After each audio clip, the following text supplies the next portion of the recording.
सोचिए कैसा होगा यदि आप संसद भवन जाने का सपना लेकर के लोकसभा चुनाव में नामांकन करवाने पहुंचे और जेल पहुंच जाएं। आरा के एक प्रत्याशी हैं जो लोकसभा चुनाव के लिए नामांकन करवाने पहुंचे थे और वहां से उनको पुलिस गिरफ्तार करके सीधा जेल भेज देती है। पूरी खबर क्या है आपको हम विस्तार से बताएंगे, लेकिन उससे पहले नमस्कार, मेरा नाम वेद प्रकाश है और आप जनता जंक्शन देख रहे हैं। कैमरे के पीछे है विशाल। दरअसल 9 तारीख को आरा के एक प्रत्याशी अपना नामांकन करवाने के लिए भारी भीड़ के साथ पहुंचे थे, जिनका नाम कृष्णा पासवान था। भारतीय क्रांतिवीर पार्टी के नाम से इनकी पार्टी है, उस पार्टी के ये अध्यक्ष हैं और उसी पार्टी के टिकट पर ये लोकसभा का चुनाव लड़ रहे हैं। जब अपना नामांकन करवाने ये वहां पहुंचे तो वहां पुलिस पहले से मौजूद थी। पुलिस को इस बात की पहले से सूचना मिली थी कि कृष्णा पासवान नामांकन करवाने आने वाले हैं और पुलिस चारों तरफ से समाहरणालय को घेर के रखी थी। इस बात की भनक कृष्णा पासवान को नहीं लगी और कृष्णा पासवान जब प्रत्याशी के रूप में नामांकन करवाने के लिए पहुंचे और नामांकन करवा के जैसे ही डीएम के ऑफिस से बाहर निकले, पुलिस ने उनको दबोच लिया, गिरफ्तार करके जेल भेज दिया। अब आप समझिए कि एक प्रत्याशी है जो चुनाव में नामांकन करवाने पहुंचता है, नामांकन करवा लेता है और नामांकन करवाने के बाद सीधा कार्यालय से निकलते ही जेल पहुंच जाता है। एक तरफ कृष्णा पासवान जो है ये दम्भ भर रहे थे कि हम सांसद बनेंगे, उसके बाद प्रधानमंत्री बनेंगे। जब ये खबर हम तक पहुंची और हमने इस पर रिसर्च करना शुरू किया तो कृष्णा पासवान के बारे में हमको और भी जानकारी मिली और जानकारी ये मिली कि भारतीय क्रांतिवीर पार्टी के राष्ट्रीय अध्यक्ष कृष्णा पासवान ही है। इन्होंने ही इस पार्टी की नींव रखी है। इनकी राजनीतिक महत्वाकांक्षा जो है वो बहुत बड़ी है। ये खुद को प्रधानमंत्री के रूप में देखना चाहते हैं। हमने यूट्यूब पे जब सर्च कर रहे थे कृष्णा पासवान के बारे में तो हमको यूट्यूब पे एक गाना मिला जो कृष्णा पासवान को प्रधानमंत्री बनाने की बात कर रहा था, जो मोदी जी को ये नारा दे रहा था कि या तो आप महंगाई और बेरोजगारी को खत्म कीजिए, नहीं तो गद्दी छोड़ दीजिए।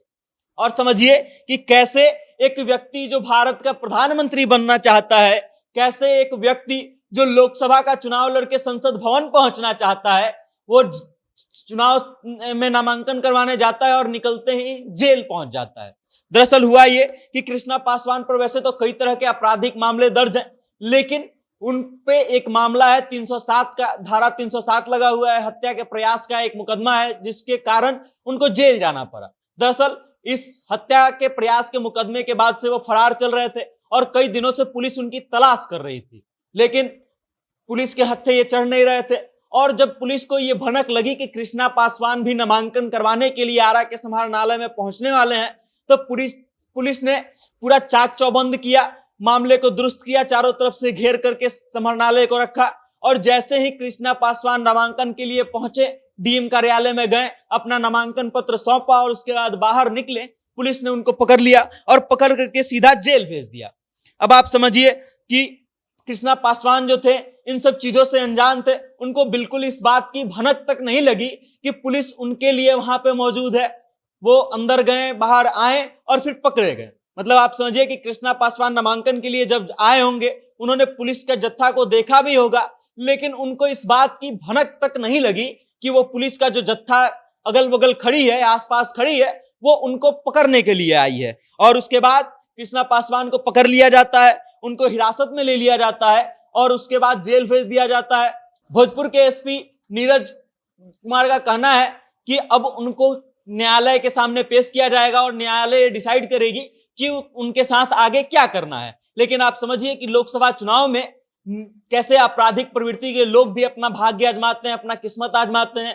कई बाहुबली भी चुनाव लड़ते हैं और उसके बाद उनकी इच्छा होती है कि वो देश के संसद भवन में पहुंचे, वहां से अपने क्षेत्र का प्रतिनिधित्व करें या फिर अपना वर्चस्व स्थापित करने का प्रयास करें। बाकी आप समझिए कि कैसे एक प्रत्याशी प्रधानमंत्री बनना चाहता था और सीधा जेल पहुंच गया है। बाकी इस खबर को लेकर के आप क्या सोचते हैं, आपकी क्या राय है, कमेंट के माध्यम से अपना विचार हम तक जरूर भेजिएगा और देखते रहिएगा जनता जंक्शन। बहुत बहुत धन्यवाद।